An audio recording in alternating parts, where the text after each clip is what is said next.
আজকের রেসিপিটা ভীষণই লোভনীয়, বিশেষ করে যারা আচার খেতে পছন্দ করেন তাদের জন্য।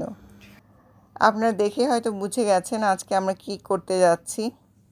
আজকের রেসিপিটা খুবই লোভনীয় ও সুস্বাদু হতে যাচ্ছে। পুরো রেসিপিটা জানতে আমাদের সঙ্গে থাকুন। আমরা আজকে আপনাদের জন্য করে দেখাবো আচারি বেগুন। রেসিপিটা জানতে স্কিপ না করে পুরোটাই দেখুন। বেগুনে অনেক রকমের রেসিপি হয়। আজকে আমরা বেগুনে একটা মজাদার রেসিপি করতে যাচ্ছি, যেটা মোটামুটি সবাই জানেন বা অনেকেই করে থাকেন। আজকে আমরা করতে যাচ্ছি বেগুনের টক। বেগুনের টক বেশ মজাদার একটা খাবার, খুবই পরিচিত। আমরা এই রেসিপিটা আজকে আপনাদের জন্য নিয়ে এসেছি। প্রথমে আমরা বেগুনগুলো সাইজ করে কেটে নিচ্ছি। এই সাইজ আপনার ইচ্ছের উপর ডিপেন্ড করবে, আপনি যেমনভাবে সাইজ দেখতে চান বা করতে চান সেভাবে করতে পারেন। তবে বেশি মোটা বা বেশি বড় না করে একটু স্ট্যান্ডার্ড সাইজ করাই ভালো। আমরা দুটো বেগুন দিয়ে বেগুনের টকটা করব। অল্প একটু হলুদ দিয়ে আমরা ছিটিয়ে দিচ্ছি বেগুনের উপরে। এর সাথে একটু লবণও দিব। হলুদ আর লবণ বেগুনের গায়ের সাথে মাখিয়ে নিব।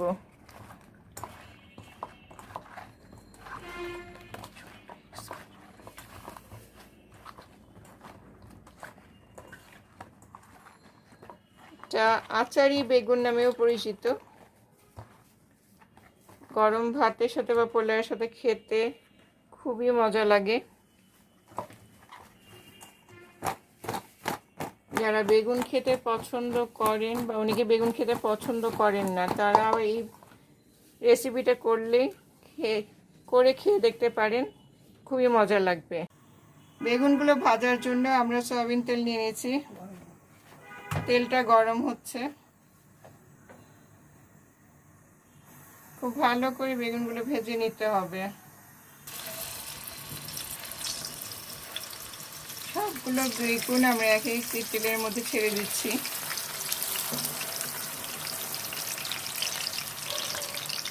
বেগুনের সাইজটা ডিপেন্ড করে আপনার উপর, আপনি যেভাবে খেতে পছন্দ করেন। আবার বোটা সহ লম্বা করেও কাটা যায়। ভাজার সময় খুব ভালো করে ভাজতে হবে, যেন বেগুনের কাঁচা গন্ধটা যেন না থাকে। বেগুনগুলো এক পিঠ ভালো করে ভেজে আমরা উল্টিয়ে দিব অন্য পিঠ ভাজার জন্য। একটু সময় নিয়ে ভাজতে হবে, যেন ভাজাতেই যেন সেদ্ধ হয়ে আসে। এক পিঠ ভাজা হয়ে গেছে, আমরা আরেক পিঠ উল্টে দিচ্ছি। এইভাবে সবগুলো বেগুন আমরা ভেজে নেব। বেগুনগুলো ভাজা হলে পরে আমরা আবার আসছি। বেগুনগুলো ভাজা হয়ে গেছে, আমরা একটা একটা করে তুলে নিচ্ছি। বেশি নরম করা যাবে না আবার ভাজতে গিয়ে, এইটা আবার কুক হবে। এই আচারি বেগুন খেতে ভীষণ মজা, সবাই পছন্দ করে। বেগুনগুলো এই কয়টা বেগুন ভাজা হয়ে গেছে, আমি আরও কিছু আবার ভেজে নিচ্ছি।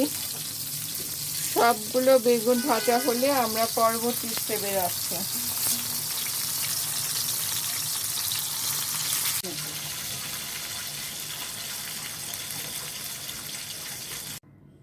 আচারি বেগুন বানানোর জন্য আমরা বেগুনগুলো ভেজে নিয়েছি।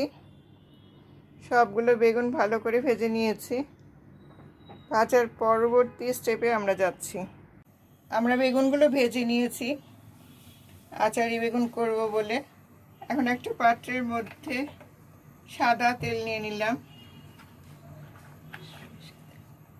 এর সাথে অ্যাড করছি একটু সরিষার তেল, একটু আচারে ফ্লেভার থাকবে এর মধ্যে।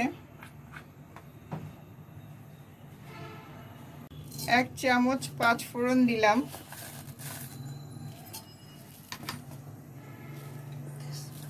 আর দিয়েছি তেজপাতা,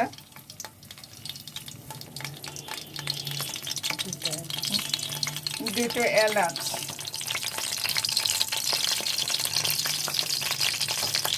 তেলের মধ্যে ফুটছে। মশলাগুলো তেলের মধ্যে গন্ধ ছড়ালে এখন আমরা দিয়ে দিচ্ছি পেঁয়াজ কুচি।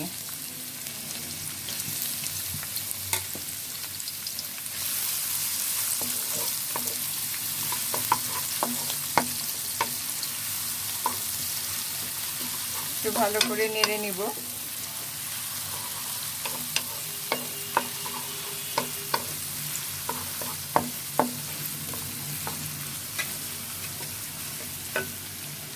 আচারি বেগুন বা বেগুনের টক যে নামেই বলেন, খুব মুখরোচক একটা খাবার।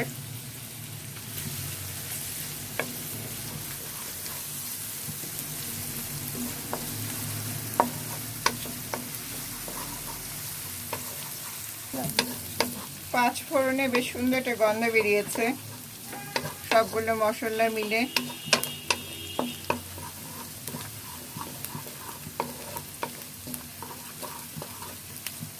একটু ভুনা করে নিতে হবে।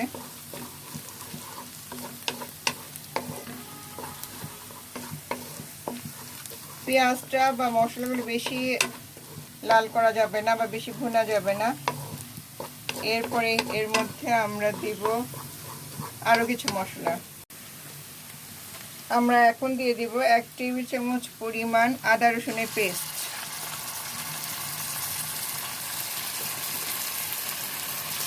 এটাও ভালো করে ভুনতে হবে, মশলার কাঁচা গন্ধটা যেন না থাকে।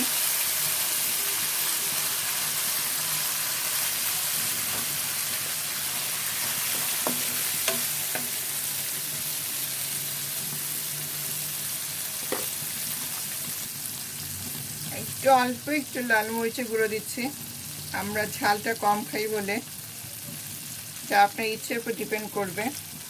আর অল্প একটু হলুদ গুঁড়ো, শুধু রঙটা হওয়ার জন্যে। সবগুলো মশলা খুব ভালো করে ভুনে নিতে হবে।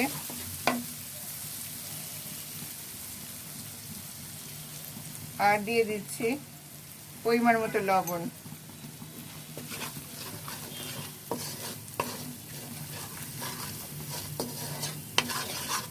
সবগুলো মশলা ভালো করে ভুনে নিয়ে মশলার গন্ধটা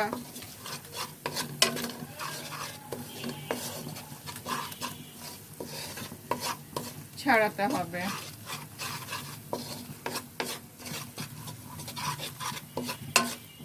কি সুন্দর একটা কালার এসছে, খুব সুন্দর গন্ধ বেরিয়েছে।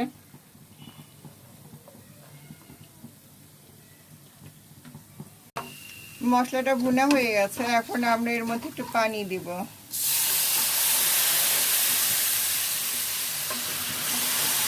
পানি দিয়ে আর কিছুক্ষণ ভুনে নিব।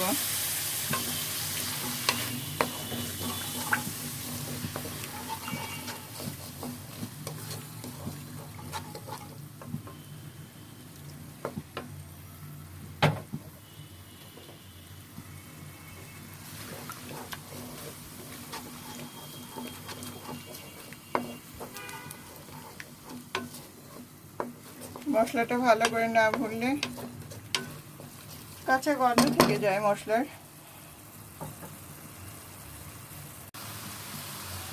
এখন মশলাটা ভুনা হয়ে গেছে, এর মধ্যে আমরা দিয়ে দিব তেঁতুলের কাঠ। তেঁতুলের কাঠ টকটা ডিপেন্ড করবে আপনাদের পছন্দ অনুযায়ী, যে যেমন টক খেতে পছন্দ করে সেই অনুযায়ী। আমরা এখানে 1.5 টেবিল চামচ পরিমাণ টক দই দিলাম। আমরা 1.5 টেবিল চামচ পরিমাণ তেঁতুলের টক দিয়েছি। 2 টেবিল চামচ পরিমাণ চিনি দিচ্ছি, এটা স্বাদ অনুযায়ী দেখে নেবেন। যদি টক বেশি পছন্দ করেন তাহলে চিনি কম দিবেন। আর যদি টক কম খেতে পছন্দ করেন তাহলে তেঁতুলের টকটা কম দিবেন।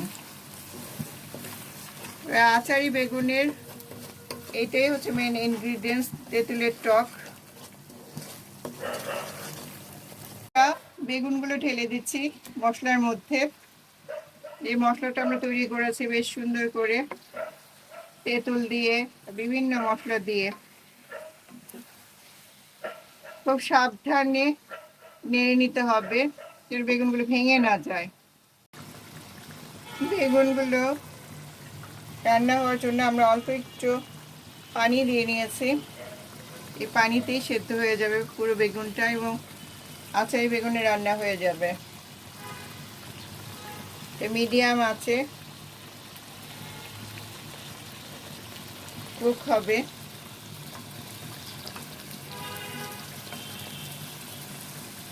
দারুণ একটা স্বাদের রেসিপি, এটা করে দেখেন। গরম ভাতের সাথে খেতে দারুণ লাগে। আমাদের ইউটিউব চ্যানেলে এরকম অনেকগুলো রেসিপি আছে, আপনাদের দেখে আসা আমন্ত্রণ রইল।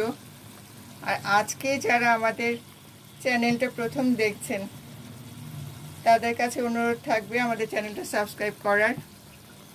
আর যারা ইতিমধ্যে করেছেন সবাইকে অসংখ্য ধন্যবাদ। আমাদের রেসিপিগুলো বেশি বেশি করে লাইক, শেয়ার, কমেন্টস করার অনুরোধ থাকলো। বেগুনটা রান্না হোক, তারপর আবার আসছি। আচারি বেগুনের এই পর্যায়ে এসে বেগুনটার এই অবস্থা। আমরা 4টা কাঁচামরিচ দিয়েছি। কাঁচামরিচ একটু সুন্দর ফ্লেভার হয় আর দেখতেও ভালো লাগে। আমাদের আচারি বেগুনের রেসিপিটা প্রায় হয়ে আসছে, আর কিছুক্ষণ পরে আমরা এটা নামিয়ে ফেলব। ভিউয়ার্স, এই হচ্ছে আচারি বেগুন ফাইনাল লুক। ভীষণ মজার একটা রেসিপি। আপনি গরম ভাত বা পোলাওয়ের সাথে খেয়ে দেখুন, খুবই মজা লাগবে। যারা বেগুন খেতে পছন্দ করেন না তারাও পছন্দ করবেন। স্কিপ না করে পুরো রেসিপিটা যারা দেখেছেন তারা বুঝে গেছেন কিভাবে আচারি বেগুন করতে হয়। খুবই সহজ একটা রেসিপি, ঝটপট করে ফেলুন আর উপভোগ করুন এই মজাদার আচারি বেগুন। আবার আসছি নতুন কোনো রেসিপি নিয়ে। আজকে আল্লাহ হাফেজ।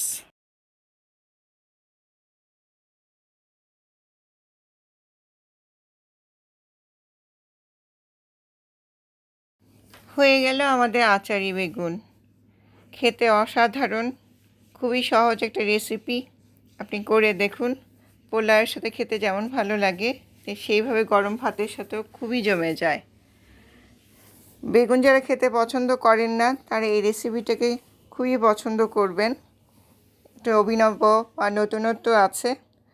তাই এতক্ষণ ধরে যারা স্কিপ না করে আমাদের পুরো ভিডিওটা দেখলেন তারা নিশ্চয়ই বুঝে গেছেন রেসিপিটা কীভাবে করতে হবে। এইভাবে করে ফেলুন। সবাই ভালো থাকবেন। আল্লাহ হাফেজ।